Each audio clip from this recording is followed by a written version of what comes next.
Eddie Lomchek back live at Chatter's Restaurant and Bar in Pittsburgh, along with the Coach Tim Beck Show, presented by CDL Electric, trying to get Coach in good health here so he can coach him up this week a little bit. And Northwest Missouri at Arrowhead Stadium, 10th edition of the Fall Classic. We were up there today, a press conference to promote this, really for Kansas City area media.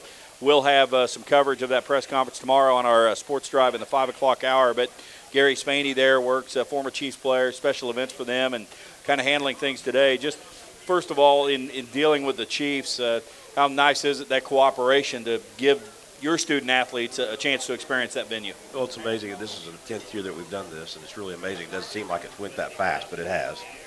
And, it's just a great opportunity for our players. There's always a group of players that are doing this for the first time, and it's just a great venue for both schools and a really neat opportunity for both schools. Now, do you get a chance to go in there Friday, let them walk around and not be so wide-eyed, hopefully on Saturday? Yeah, we do. We go up there and practice on Friday, mainly more of a walkthrough than anything. But get to go out on the field, walk around, move around, do a few things and talk. And I think that helps you a lot, before you go in there on Saturday and see it for the first time.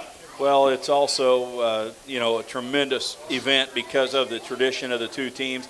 You mentioned this today, and I thought very fitting at the press conference.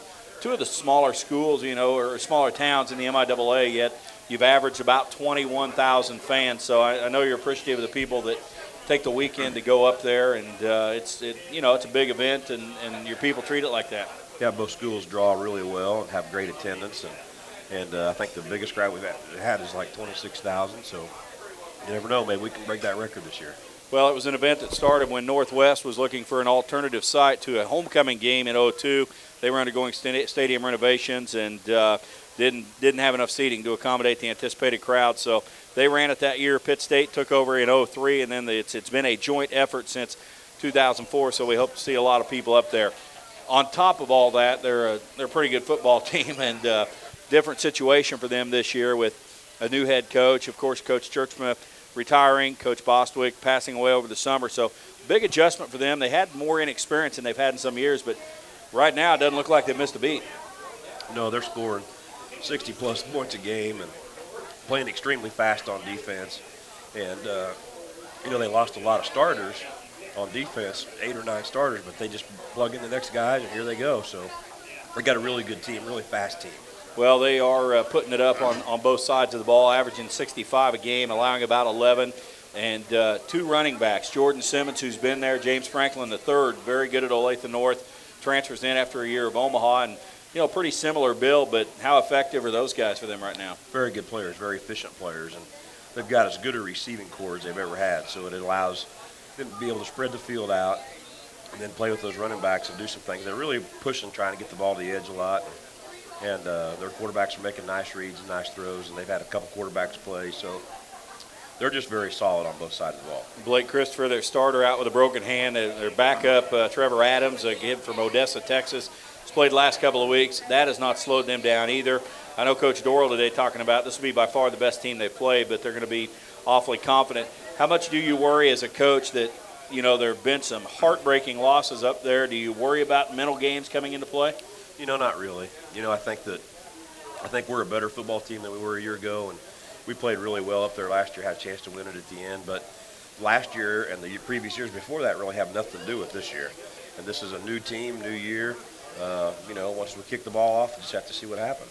You mentioned the first down success, staying out of predictable down and distance. You've been able to run the ball on them and move them, but whether it's, red zone or third downs, how magnified do those things become this weekend?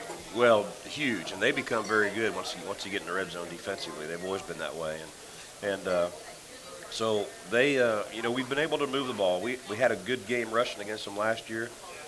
We just didn't cash some things in and had a couple of turnovers, which ended up being the difference in the game.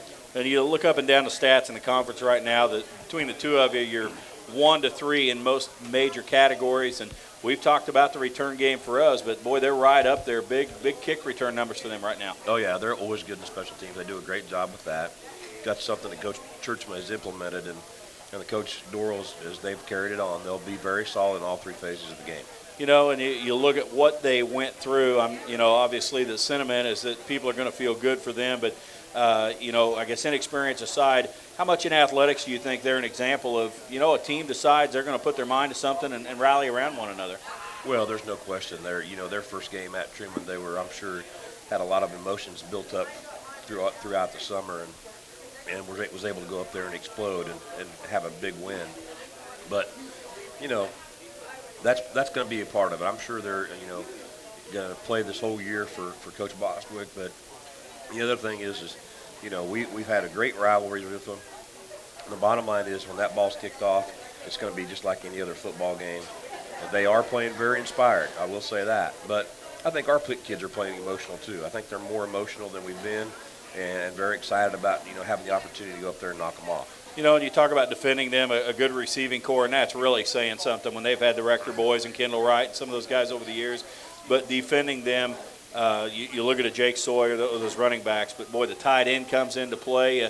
Talk about dealing with everything they give you to account for. They just spread the ball, all over the field. They just do a really good job of being balanced, keeping you off balance, spread the ball all over the field.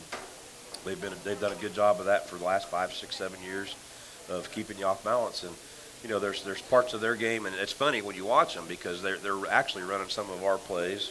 There's some of the stuff that coaches are worst about stealing plays from each other. So there's some things that we do that we try to do some of the things that they've done, and they're doing some things that we've done, and a lot of the same things that we are doing, they're doing. So our defense will have seen a lot of that in the preseason camp.